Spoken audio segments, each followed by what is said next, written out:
Taiwan, I'm Reece with news from here in Taiwan and around the world. Taiwan's military was up all night practicing how to defend the capital city, part of Day 7 of the annual Hangguang exercise. Our defense reporter Jaime Okan was with the military police in the early hours of Tuesday morning to see the drills.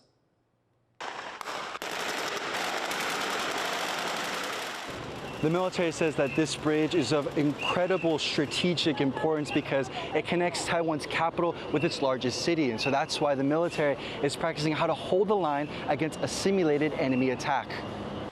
At 1 o'clock in the morning, these streets in Taipei erupt with gunfire, and soldiers in armored vehicles spring into action.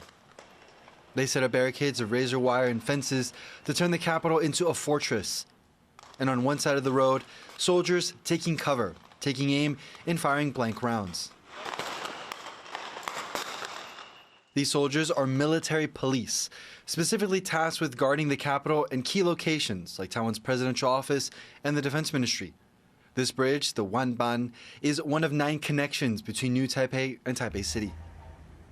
The military police practice securing these access points annually to make sure that they can do their part in Taiwan's overall defense strategy. This year, Taiwan's annual Hangguang exercise is the largest in history and aims to raise awareness about the threat that Taiwan faces. For the next 3 to 4 days until the end of Hangguang on Friday, the military will be conducting more of these urban warfare drills to give the public a sense of what it takes to defend the country, but they're hoping that it doesn't have to get to that point that enemy forces actually make it to the capital. Fu Hong and Jaime Okan in Taipei for TaiwanPlus. Taiwan's army has also carried out a Hangguang drill in northern Taiwan, meant to practice slowing down an enemy force. Multiple armored vehicles and troops were deployed for the live drill, which simulated a Chinese military landing at a port in New Taipei. Troops took up defensive positions to keep the enemy from moving further toward the capital. They also practiced evacuating casualties, while armored vehicles provided cover. Paraguay is preparing for a visit from Taiwan President Ching-te in August. That's according to an announcement from Paraguayan President Santiago Peña. The country is one of Taiwan's 12 remaining diplomatic allies, but Taiwan's presidential office has not confirmed the visit, and Taiwan's foreign ministry said it has no information to provide. The trip would reportedly also include Guatemala and Belize, and could include stopovers in the US. Taiwanese presidents have previously visited Central and South America via the US, triggering a response from China. The Finance Ministry says it will keep the National Financial Stabilization Fund circulating in Taiwan's stock market. Taiwan's finance authority mobilized the fund in April and injected $262 million into the local stock market. That's after US President Donald Trump's tariff policies sent global markets tumbling. The ministry decided Monday to keep the fund in the market as Taiwan continues tariff negotiations with the US. The impact of US tariff policies is already being felt by some of Taiwan's exporters, but it's also prompting many companies to become more resilient. Reporter Ayers takes a look at how one industry is navigating global headwinds. 像我们这个东西，这一系列所有的产品，它都是保特瓶做的。 Entrepreneur Sam Hone is in a tough spot. His firm, HFI, supplies eco-friendly fabrics to major international brands, like the North Face and Lululemon. After US President Donald Trump threatened widespread tariffs in April, including 32% on Taiwanese goods, Hone has had to think of ways to minimize the impact. And although those tariffs are not paused, for now, he's already seen some difficulties with customers. There is tremendous impact right now, what's happening right now, yes. They can't just absorb all the import tariff, and they're going to come ask for a little bit help for a better price. When they are big and they got a bargain power, you take it or leave it. I mean, it's not easy. HFI's customer base is overwhelmingly American, making uncertainty in global trade an especially tough problem. So Hone has now started branching out. I try to not diversify not my product, also my market. Hopefully try to penetrate every market I can. Hone's company isn't alone. Taiwan's textile industry depends heavily on exports and mostly operates business to business, and he has strong ties with international customers. especially in the US, and with factories in Southeast Asia, where some countries have also been hit with high tariffs. That means rising costs are forcing brands to pay closer attention to managing expenses. 他们明显的呈现一个观望的一个状况。那所谓观望，就是说他们对新的订单的一个在下订单的速度上面讲，事实上有趋缓。Industry insiders say the tariffs have also pushed Taiwan's textile firms to improve across multiple fronts. 在这样的情况之下呢，那台湾纺织产业采取大概有几个面向。第一个可能是在整个的一个追求产品高质化。那第二个呢，当然是希望说在做这个永续经营永续的一个发展。第三个是在这个所谓的一个数位转型。第四个是寻求产业共荣。The textile sector is just one of several in Taiwan looking to offset the impact of U.S. tariffs.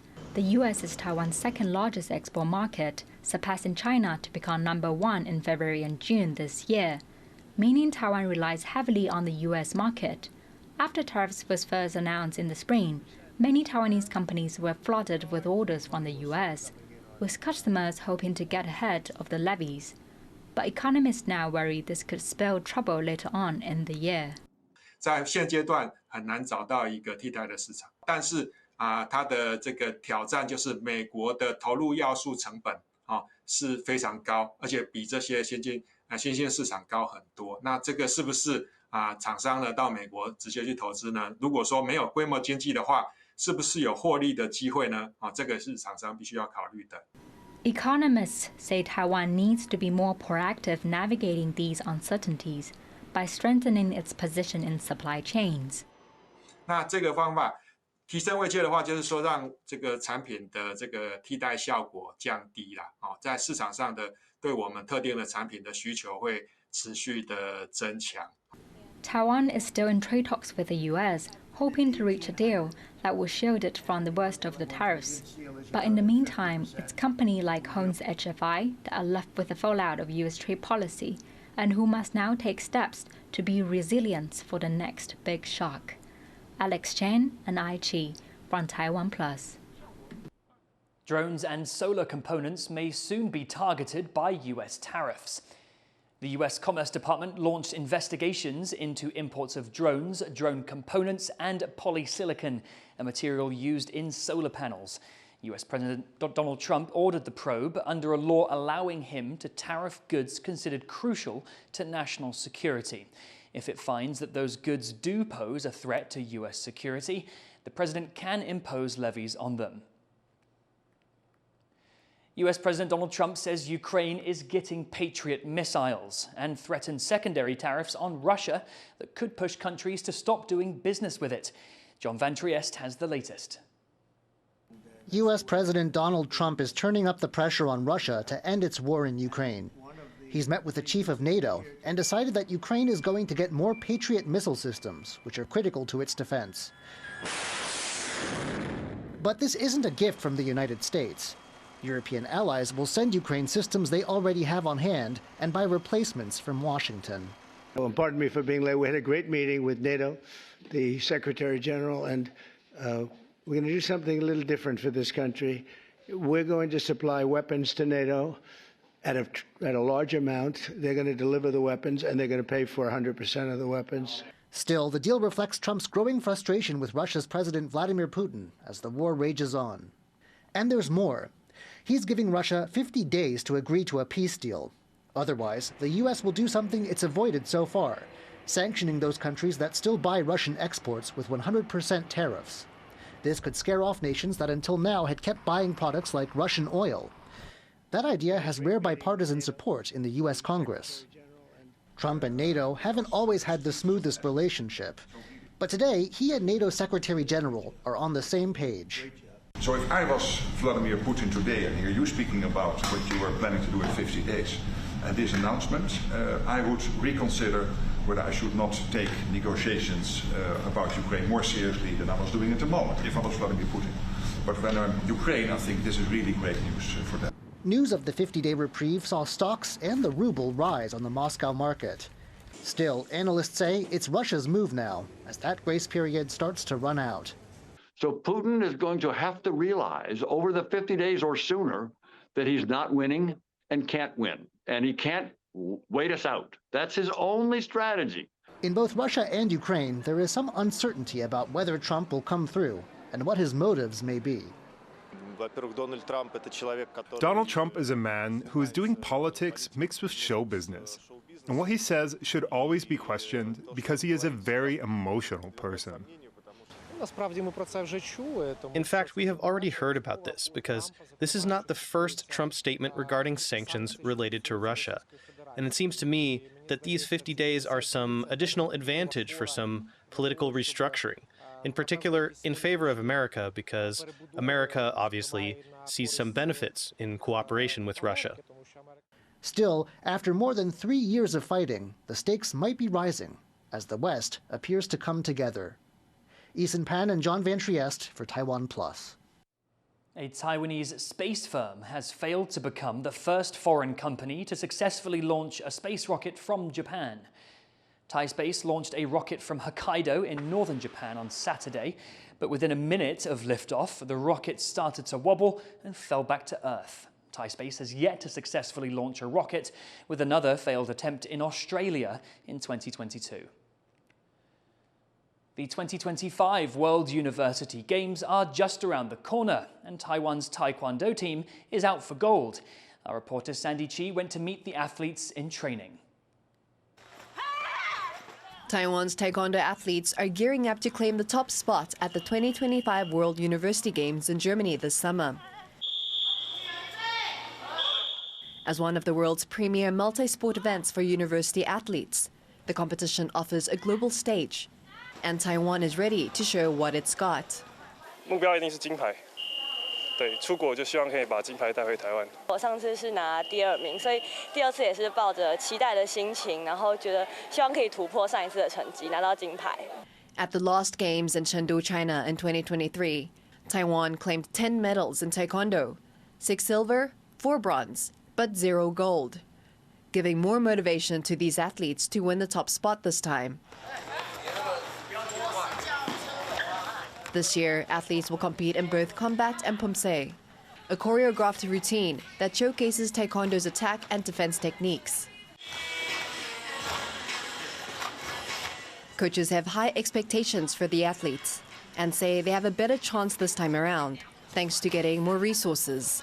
状态更好，因为这次其实有那个运动科学运科中心，然后那边协助，然后还有营养师帮他们调配他们比赛的状况，抽血啊什么，他们都会去检查。